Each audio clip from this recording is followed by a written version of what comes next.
Richard Southern joins us now. And Richard, the GTA housing market may be showing signs of slowing, but the cottage market remains scorching hot. Absolutely. Both sales and prices for cottages going through the roof, apparently, according to new numbers in Francis from Royal LePage. And the reasons for it, first of all, tight supply. Not enough cottages in the areas where buyers want to buy them, so there's tight supply.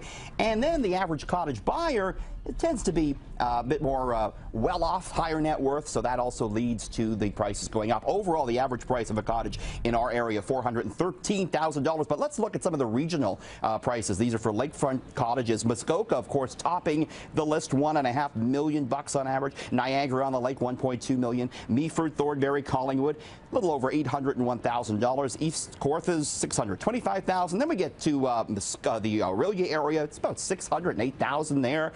Perry Sound, $500,000 on average. Honey Harbor, a little bit cheaper at $477,000. But cottages aren't cheap, Francis, and that's why I don't have one. So if anyone out there is going up to the cottage, bring Richie along. I'll bring some beer or some sandwiches or something. Some honey lager at Honey Harbor, right?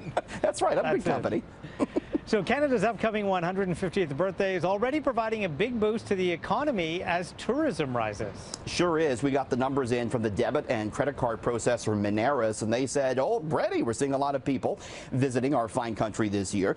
April and May saw increases in foreign spending of 8.5% and 11.6% respectively. In the first quarter, the first 3 months of the year, foreign spending up 6.1% on a year-over-year basis. Who's coming to visit? Well, topping the list, it's our friends from the United States, followed by China, Australia, and the UK. Over 20 million tourists expected to visit Canada through the end of 2017. And if that happens, Francis, it would be a 14-year high.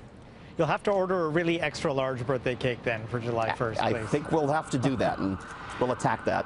But if you are looking for a job and not afraid of heights, you might want to consider becoming a pilot, because a report finds the world is going to need a whole lot more of them. Yeah, obviously not for everybody, but a new report out today finds the world's going to need 255,000 new commercial pilots over just the next 10 years.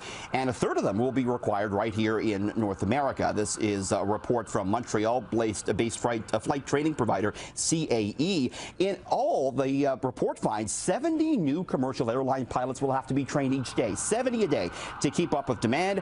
And Air Canada, speaking of airlines today, Francis, named the best North American airline at the Paris Air Show. So a nice win there for Air Canada. But there you go. We should go take some flight lessons, you and I, maybe. Well, you know, I have taken. I think. Yes, I've taken. When I was 16, I took. Now, what happened? You didn't follow through with that. Ran out of money. It is what very happened. I was 16 years old. It was very expensive, but honestly, it was my dream job to become a pilot when I was little, and then. That's why a lot of people they join the armed forces, they join the military because they get the hours that way. But it is very expensive to become a pilot, no doubt. It is, but you know, maybe you can pay with it from Bitcoin or maybe this other new digital currency, and the value of that is exploding. Yeah, so we've heard of Bitcoin, and now here's the new in vogue digital currency. It's called Ethereum, and the price for it up more than 5,000% since the start of the year. Right now, Ethereum, for one of the Ethereum dollars, if you will, $343 American, or about 454 Canadian dollars. So both it and Bitcoin are tracked and maintained on a network of computers. No governments are involved, and the prices are established on private exchanges. But where Ethereum differs is it's more designed for business. It's been designed to support so-called smart applications, smart contracts that make it easy to execute financial transactions, and the banks, as a result, very interested in this. There's a Canadian connection. Ethereum invented by a 21-year-old who was born in Russia but grew up here in Toronto and went to the University of Waterloo. So there's the new thing to keep an eye on, Francis. Ethereum. Ethereum, yes.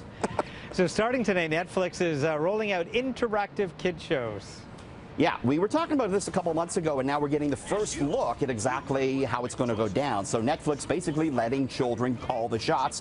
Starting today, the online video streamer is launching 2 interactive children's TV shows that lets the audience determine the on-screen action. So the show asks the youngsters to choose between 2 options to determine the plot. So they hit the button on the remote control. The programs can be watched as well on the phones and on the computers. And adult titles are going to come too. So So soon we'll have adult titles and we'll be able to pick the plot on Netflix. It's like the Choose Your Own Adventure books. Remember those? It is. Oh, Very yeah, exciting. books. Remember those, kids? Don't Choose know Your what Own those Adventure. So the Ken doll is getting a 21st century redesign. Oh, boy.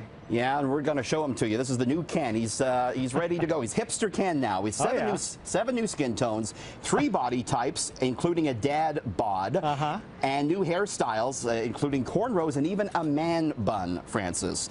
15 new looks in all for Ken. He'll also be sporting new fashions, skinny ties, plaid shirts, and graphic T-shirts. Mattel's trying to fight falling sales of both Barbie and Ken. Barbie sales down 13% on a year-over-year basis. What do you think of the new Ken? So Ken totally looks different than looks a lot all different. the Kens look different. Wow. He hasn't had a redesign in a while, but you got to like the man bun on Ken. That's very in right now, I think. Yes, I've always thought about it for myself. But you and I will get man buns. Maybe. Thank you, Richard. Thanks.